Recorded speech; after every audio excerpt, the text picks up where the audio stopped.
Hey everyone, welcome to another episode of Adam Talks, a podcast that takes an alternative look at retirement. This is Adam Bergman, founder and CEO of IRA Financial. If you want to learn more, you can subscribe to our YouTube channel and follow us on social media. Just search IRA Financial. Hey everyone, welcome to another episode of Adam Talks. Emergency episode. Democrats control the Senate. Now, this is a situation I actually didn't think we'd be in. I was, debating whether I should prepare a podcast like this because, over the last several months, I've talked frequently on my podcasts and some blogs and videos about the impact of a Biden victory and also a victory for the Democrats in the Senate and what that will mean for retirement accounts and taxation, which are two of my areas of passion. So the chances of them, this is going back to November, of them taking both seats were very, I think, low because they had to win both. And then they would have the tiebreak and majority. So we're sitting here January 6th, and at this point, it's already confirmed that Raphael Warnock has beat Haley Loeffler, and then there's a very strong chance, significant chance, that Jon Ossoff is going to beat David Perdue. In that case, the Democrats win both Senate seats in Georgia, and we will have a Senate controlled by the Democrats, and we'll have a House controlled by the Democrats, and we will have a Democratic President, Joe Biden. What does that mean? Well, lots going to change. Get ready. Buckle up. Lots and lots and lots of things are going to change from a tax and retirement standpoint. So I'm going to spend the next few minutes just going through, recapping some of the key points I've talked about in the past. But right away off the top, Congress is now going to be able to repeal recently approved federal regs. Okay, can't be filibustered because it only requires Senate majority vote. It's only essentially practical during a change of administration. It's used by Clinton and Obama. So things can change quick. And now, since the Democrats control the House, the Senate, and the presidency, there's going to be opportunities to get things done. Budget reconciliation. This impacts many retirement rules since their tax policy. They can be changed by reconciliation, but Social Security cannot. So this is one area through the budget reconciliation process that they can get a lot of retirement and tax policies changed. So it's something to be aware of. New tax bill will be coming. The last one, President Trump, Tax Cuts and Job Acts of 2017. And prior to that, President Obama, the American Recovery and Reinvestment Act. So we're going to get a new tax bill. Don't know if it's going to be in 2021 or 2022 or beyond, but it will come. Okay, yes, the Biden administration will have their hands full with COVID. Okay, but it's been a lot of bad blood that's been spilled over the last 4 years, and now that the Democrats have total control, they're going to be motivated to get things done. So, and that goes through the same for the filibuster. That's something that also is in play. So just something to be aware of. So what about retirement accounts? Well, Biden, his campaign website clearly says that he wants to equalize benefits across the income scale so that low and middle income workers will also get a tax break when they put money in for retirement. So we know, according to the Biden-Harris campaign, that they are very keen on moving from a system of where contributions are deductible, such as an exclusion, to a credit. Okay, so what they are proposing to do, and it's not part of any bill yet, obviously, they haven't taken office, but what they've proposed to do is, instead of getting a tax deduction for a contribution to an IRA or 401k based off your income tax bracket, they're just going to equalize it and give everyone a 24% credit. Okay, so the idea is that, hey, for the low income people, this credit / deduction will be more beneficial since it will be higher than their tax rate. But for the high income individuals, it will not be as effective because it will be lower than their income tax bracket. So it's essentially going to be a flat 24% tax credit.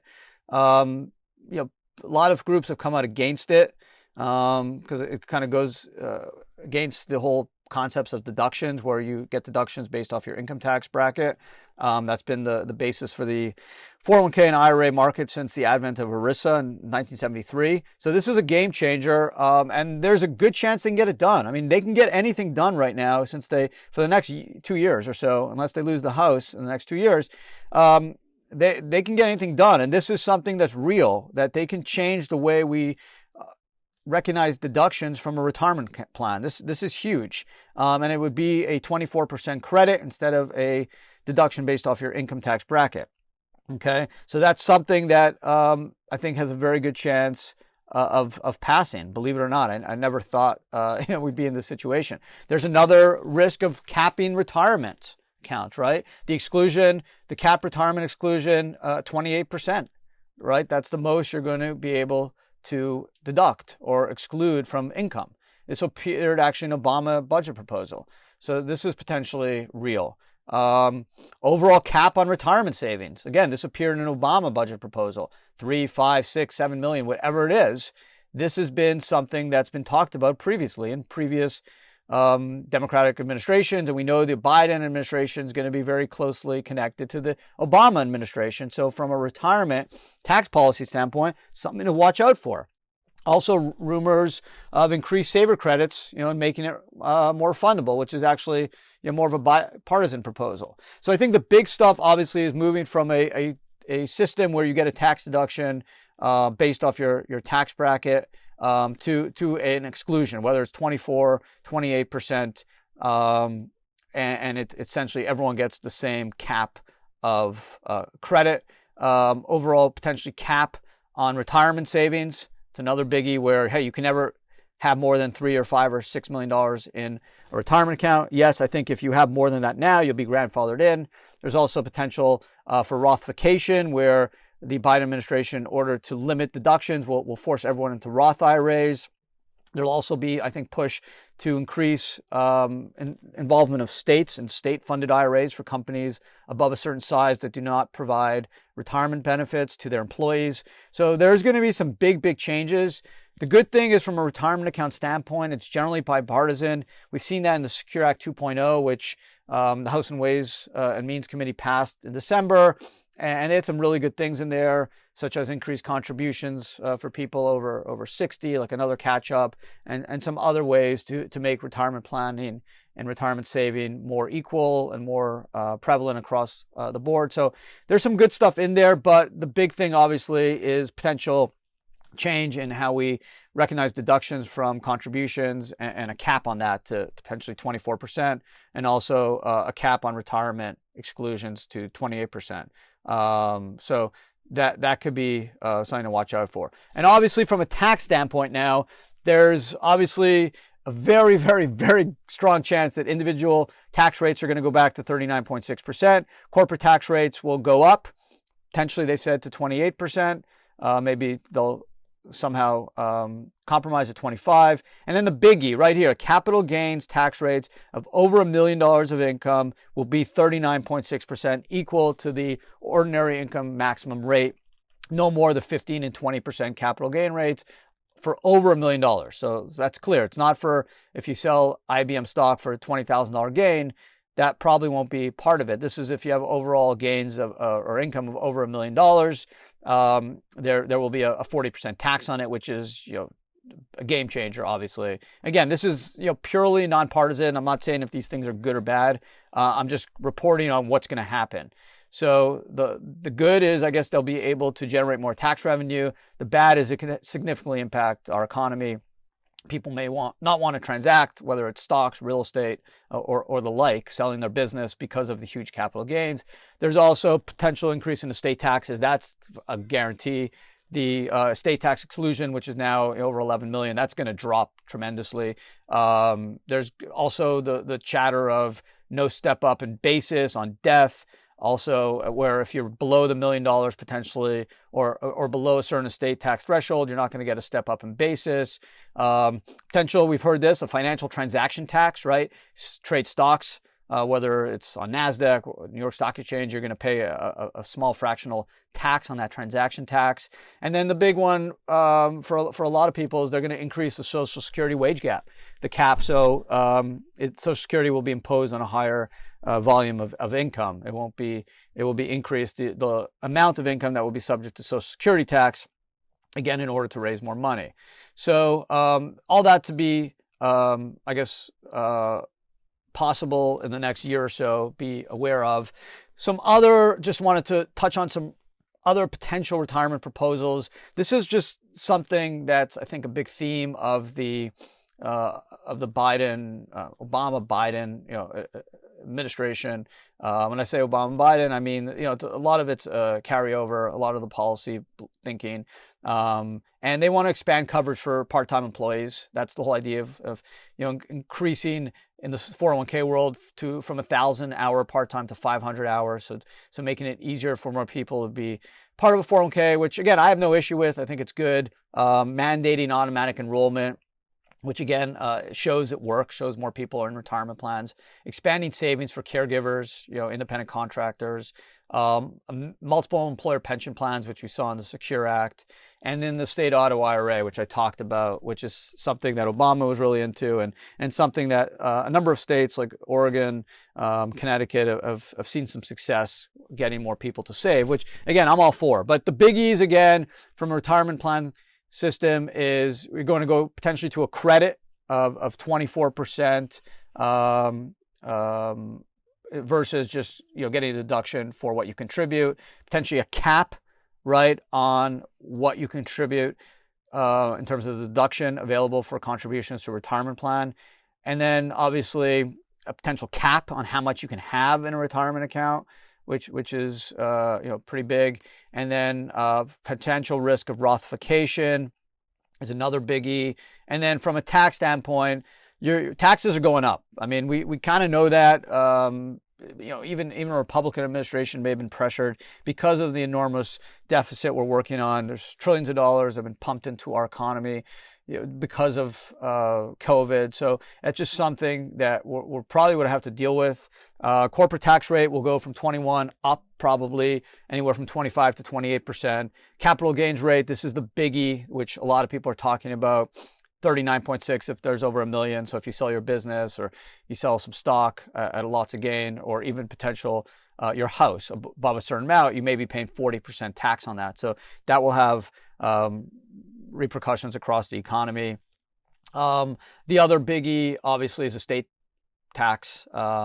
People say you should have died in 2020. Well, it's not a joking matter, but going forward, if you're a high net worth person, it's going to change things, right? Not to say that estate and tax planning lawyers can't figure out ways to get around it. They always do.